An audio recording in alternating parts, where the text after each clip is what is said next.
Hey everybody, so this is a really neat thing that I've done, and anyone can do it if they just put their mind to it, or they know, or they have the knowledge, which I'm going to try to provide to the best of my ability.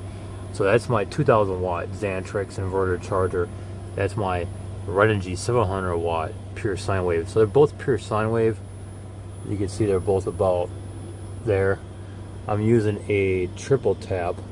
I had to put an end on it, because I'm using that same cord to run to the van in the back door and now to the plug. I'm at a shopping mall right now, plugged into a plug in the parking garage. And the voltage coming in is about 110, 111. And this is and this meter is very accurate. So I've compared it to that one right there too, and that's a true RMS also.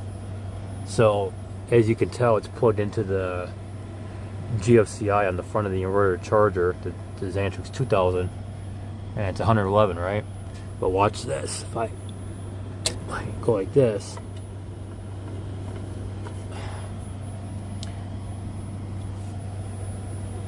now we're getting, that's kind of weird. Maybe because the air conditioner kicked off. Yeah, it's because the air conditioner kicked off, so the voltage isn't boosted up. Alright, so the air conditioner's saying 68, so it should kick on now. So let's watch the meter.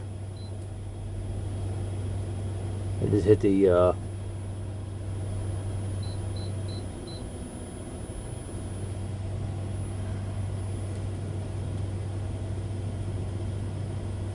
it's drawing about 7 amps because I have this light right here. It's plugged into the that plug that's zip tied right there, and then my cell phone charger's in that too.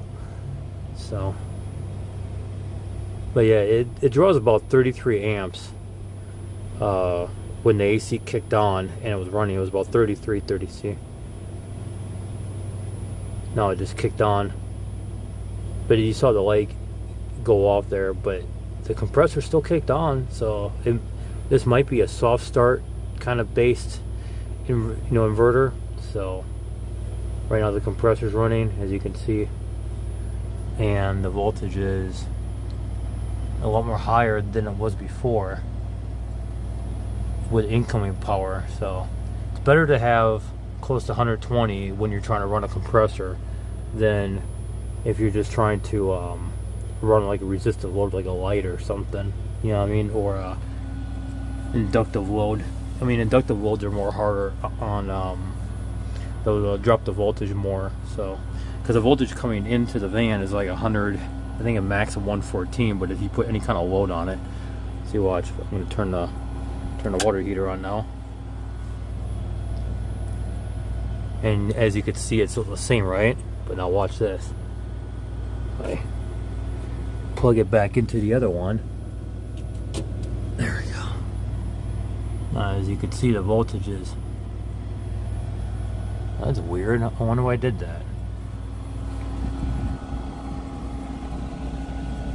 Unless once I tripped a breaker or something, that's probably what happened. I probably tripped it. Oh crap. I have to go out there and reset the breaker. At least it's right there. So, but yeah, as you can see, the voltage was pretty low. Oh no, that was weird. Why was the water heater?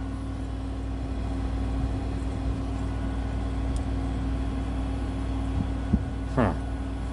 Turn it back on again and see what happens. I'm not drawing that many amps though. The water heater was on. I mean, I'd be drawing a lot of amps right now. So that's pretty weird. And it's floating.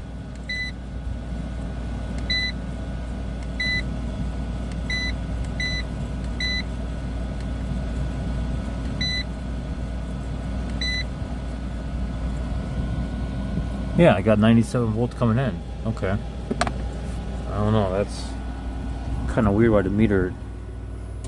Oh, there we go. I had to plug it in more. Okay, so as you can see, it's about 100 volts. Close to it, but if we unplug it, put it back in the other inverter, And I just shut it off by hitting the switch by accident. I'll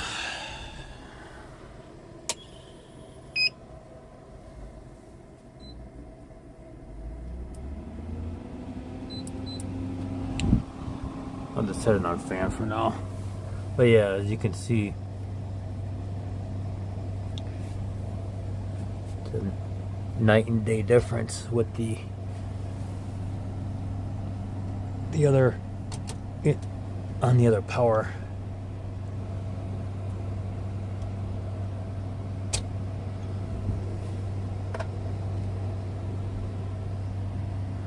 Yeah. About 7 amps, 8 amps going in to the inverter. I mean, the inverter's drawing, so yeah. Can get me a 1,000 watt one like that, pure sine wave. That way I can run the AC and the fridge at the same time. I think if the fridge were to kick on though, then it would trip it out. You know what I mean? So yeah. But yeah, I updated my setup. I originally had a big water tank in here, and you zoom it out.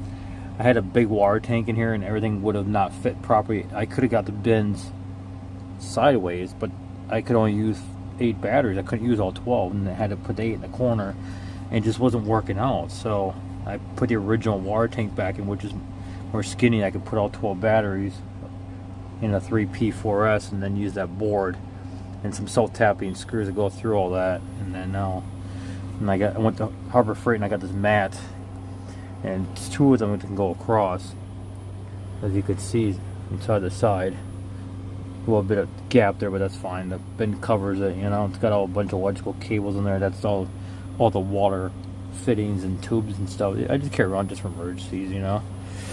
And then I put the pressure tank way back there in the other pump, the 3-chamber lower pressure pump.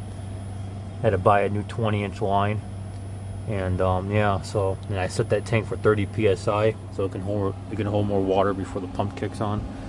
And yeah. Right now I'm heating up the water though, so the pressure isn't all that great.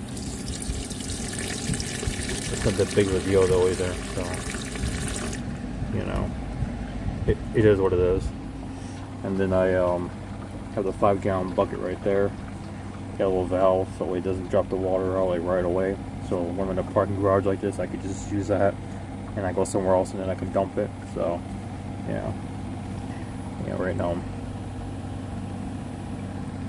I took the pressure relief valve out because since I got that tank right there, any bit it just expands and goes into that accumulator tank, and that's what that basically is, just an accumulator tank. So I don't have to have a pressure valve right there. And I use paper towel, the stuff in there to help keep the heat from coming out. These plastic fittings actually help to retain the heat also. So you know, yeah, it's pretty hot. But yeah, so yeah, that's like an online double conversion by UPS. I wish I had that trip light one, but unfortunately that thing's been long gone. It burned out. I was able to use it for a while. I was able to use that thing for a while, but then I got it free off of Craigslist. So some data center was getting rid of these big high-end UPSs. There's still 2 or 3 in my friend's garage. They're buried in there though, but I want to sell them. I mean, you know, the one could be his and the other one's mine. I forgot which one is which. The guy said one of the chargers in the one unit doesn't work. It doesn't charge with batteries. It takes like 120 brick batteries. It's a lot of batteries. It's like, I think each thing of batteries is like 120 pounds or something. The whole unit can weigh up to 1,000 pounds. So, but I'm sure you could put a lithium configuration in there. I think the batteries produce 250 volts, so it's basically the inverter is pretty efficient in those things. It's probably 99% efficient because it's 250 volt. No, I think it's a 208 3-phase, because 3-phase goes in and 3-phase comes out. So it's a 3-phase inverter, and that's pretty nice to have actually too. You know what I mean? And I think the neutral on that thing is is not bonded to the ground either, so it's good also. Because it technically is a sub panel, so you can't bond your neutral and your ground together in a sub panel. You have to keep them separate. So yeah, unless it's in UPS mode, then I'm sure there's like a ground neutral like relay that opens up and then it separates the two. So you can do that, I guess. But yeah, gonna get off this thing. I just wanted to show it to you guys. Thinking should get a 1,000-watt inverter, and then that way it'll run more better. So I gotta try to lay down and get a little bit more rest. The last couple of days it just really wrecked me, So I'll see you guys later though, okay? You take care.